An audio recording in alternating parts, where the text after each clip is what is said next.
Hello everyone, আসসালামু আলাইকুম। কেমন আছো তোমরা সবাই? আমি সুমাইয়া। আলহামদুলিল্লাহ, আল্লাহ তাআলার অশেষ রহমতে আমরাও অনেক ভালো আছি। আজকে চলে আসলাম নতুন একটা ভিডিও নিয়ে। আজকে হচ্ছে বিরিয়ানি রান্না করব।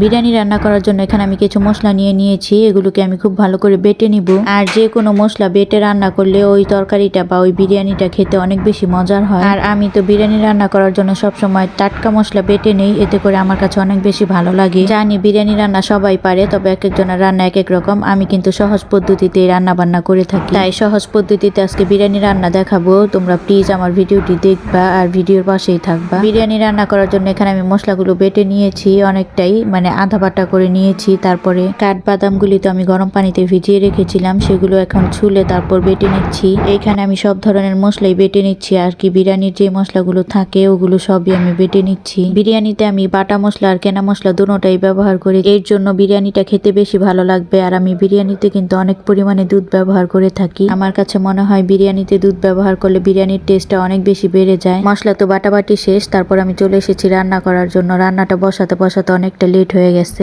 আর আমি আজকে ফার্মের মুরগি দিয়ে বিরিয়ানি রান্না করব, সেজন্য ফার্মের মুরগিটা প্রথমে ভেজে নিচ্ছি, সেই সাথে কিছু আলুও দিয়ে দিয়েছি। বিরিয়ানির আলুটা অনেক বেশি পছন্দ করি আমি, সেই সাথে তোমাদের ভাইয়া, আমরা দুইজনে অনেক বেশি পছন্দ করি। ভিডিওটা যখন এডিট করতেছি তখন আমার চারপাশে অনেক বেশি শব্দ ছিল, তার কারণ হচ্ছে আমাদের বাসায় মিস্ত্রি নেওয়া হয়েছে, এই জন্য আমি কোনোভাবে এই শব্দগুলো রিমুভ করতে পারতেছি না। প্লিজ তোমরা স্কিপ করো। কথা বলতে বলতে আমার মাংস ভাজা হয়ে গেছে, তারপর আমি আলুগুলো খুব ভালো করে ভেজে নিলাম। বিরিয়ানির আলুগুলো ভেজে নিলে খেতে অনেক বেশি মজা লাগে আমার কাছে, আমি সবসময় ভেজেই রান্না করি। তারপরে আমি একটা কড়াই বসিয়ে দিয়েছি, তারপরে দিয়ে দিয়েছি পেঁয়াজগুলো ভালো করে লালচে করে ভেজে নিব, এতে করে বিরিয়ানির কালারটা অনেক বেশি সুন্দর আসবে। আমি সবসময় এরকম ভাবে রান্না করি। তারপরে দিয়ে দিলাম আমি বাটা মশলা দেওয়ার পরে আদা রসুন দিয়ে দিয়েছি কিছু মরিচ ফাঁকি। সেই সাথে আমি বিরিয়ানির মশলাটাও দিয়ে দিয়েছি এক প্যাকেটের অর্ধেক, আর অর্ধেকটা পরে ব্যবহার করব। দিয়ে দিয়েছি অল্প একটু দুধ, এখন খুব ভালো করে কষিয়ে নেব। ও হ্যাঁ, আমি টমেটো দিয়ে দিয়েছিলাম, সেই সাথে 2টা কাঁচামরিচও দিয়ে দিয়েছিলাম লেবুটা দেওয়ার কারণে অনেক বেশি ভালো একটা ফ্লেভার আসবে। এখন খুব ভালো করে আমি কষিয়ে নেব। যত বেশি কষাবেন খেতে তত বেশি ভালো লাগবে। যখন খুব ভালো করে কষানো হয়ে যাবে, উপরের থেকে তেল ভেসে উঠবে, তারপর দিয়ে দিব মাংসগুলো, মানে ভেজে রাখা মাংসগুলো, সেই সাথে আলুগুলো দিয়ে দিব।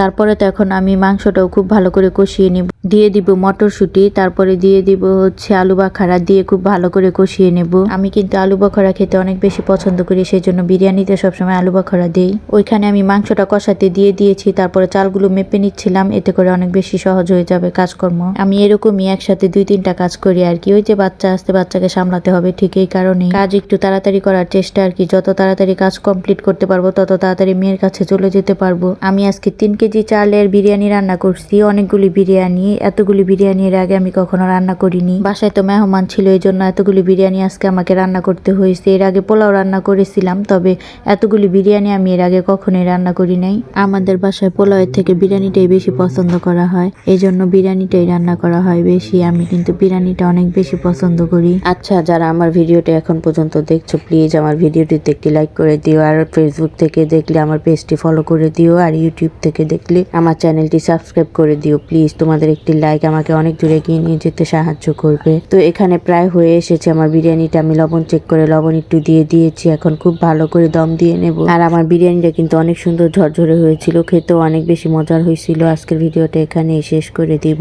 দেখা হবে নতুন কোনো ভিডিওতে, ততক্ষণ সবাই ভালো থাকবেন। আল্লাহ হাফেজ।